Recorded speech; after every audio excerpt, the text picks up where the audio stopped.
अस्सलाम वालेकुम जी। आज मैं बहुत ही ज़बरदस्त सी अचार गोश्त की रेसिपी आपके लिए लेके आई हूँ, जो कि मैं तैयार कर रही हूँ चिकन के गोश्त से।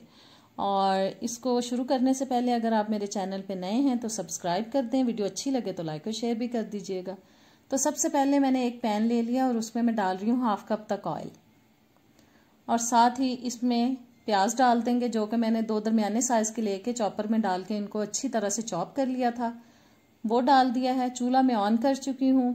अब इस प्याज को हमें 4-5 मिनट तक फ्राई करना है, जब तक कि ये अच्छी तरह से नरम ना हो जाए।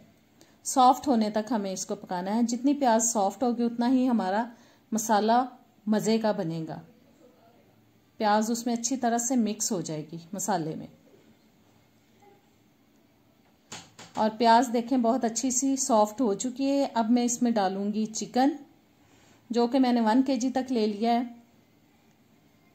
और साथ ही इसमें हम अदरक लहसुन का पेस्ट शामिल कर देंगे।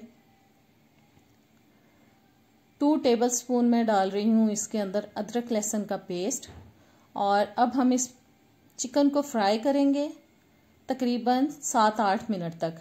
मीडियम आंच पे करेंगे, हल्की आंच पे नहीं करेंगे, मीडियम आंच पर ही हम इसको पकाएंगे।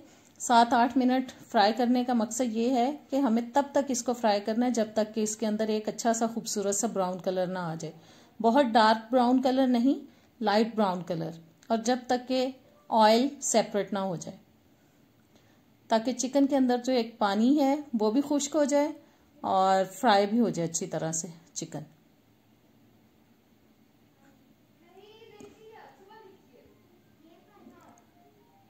थोड़ा सा और फ्राई करेंगे इसको।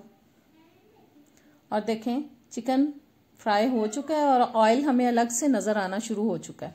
अब इसमें मैं डाल रही हूँ टोमेटो प्यूरी। मैंने 4 बड़े साइज़ के टमाटर लेके उनमें थोड़ा सा पानी शामिल करके उनको ग्राइंड कर लिया था, वो मैंने डाल दिए इसके अंदर। और साथ ही इसमें मैं अचार गोश्त मसाला डाल रही हूँ, जो कि मेरा होममेड है। इंशाल्लाह ताला अनकरीब मैं इसकी रेसिपी भी आपके साथ शेयर करूंगी। आप चाहें तो कोई भी किसी भी ब्रांड का लेके आप मार्केट से यूज़ कर सकते हैं। ये मैंने तकरीबन 4 टेबलस्पून तक इसके अंदर डाल दिया मसाला, अचार गोश्त मसाला। अचार गोश्त मसाला डालने से ये फ़ायदा होता है कि सब मसाले आपको अलग अलग से नहीं डालने पड़ते, एक ही दफ़ा में काम ख़त्म हो जाता है और आसानी हो जाती है। और मसाला जब हम तैयार करते हैं तो उसके अंदर नमक जो होता है वो थोड़ा कम ही होता है, इसलिए मैं इसमें थोड़ा सा नमक और कुटी हुई लाल मिर्च डाल रही हूँ। 1 टेबलस्पून मैंने कुटी हुई लाल मिर्च डाल दी है एक्स्ट्रा इसके अंदर, और 1 टीस्पून नमक डाल दिया। बाद में हम टेस्ट के हिसाब से चेक करके इसको डाल सकते हैं, नमक कम या ज़्यादा। बस अब इसको मैं ऊपर से ढक रही हूँ, और ढकने के बाद इसको हम 10 से 12 मिनट के लिए मीडियम आंच पर पकाएंगे। और ये देखें 10-12 मिनट गुजरने के बाद ढक्कन मैंने उठा दिया और खूब छींटे उड़ रहे हैं चिकन के अंदर से। और अब इसमें मैं डालूंगी दही, जो कि मैंने तकरीबन 1 कप तक ले लिया। अच्छी तरह से उसको मैंने फेंट लिया था, वो शामिल कर दिया। इसको मिक्स करते हैं अच्छी तरह से। आंच नीचे मैंने मीडियम ही रखी हुई है, बहुत हल्की आंच नहीं रखी।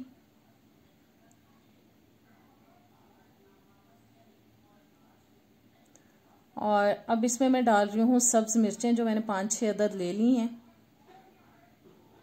बस अब दही का पानी खुश्क होने तक हमें पकाना है इसको, ताकि दही का पानी जो है वो खुश्क हो जाए और अच्छा सा मसाला तैयार हो जाए, ग्रेवी अच्छी सी बन जाए अचार गोश्त। और ये देखें बहुत ज़बरदस्त सा मसाला तैयार हो चुका है अचार गोश्त का, और तकरीबन ये अचार गोश्त हो चुका है तैयार। अब इसमें मैं डालूंगी 1/2 टीस्पून तक गरम मसाला,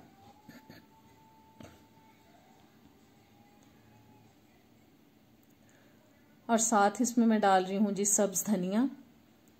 बस इसको अच्छी तरह से मिक्स करते हैं, और अचार गोश्त हमारा हो चुका है ज़बरदस्त सा तैयार। देखें कितनी ज़बरदस्त सी ग्रेवी नज़र आ रही है, जिससे आप रोटी और नान आसानी से खा सकते हैं। उम्मीद है आज की रेसिपी अच्छी लगी होगी। अब इजाज़त दें, नेक्स्ट वीडियो में मिलेंगे। अल्लाह हाफ़िज़।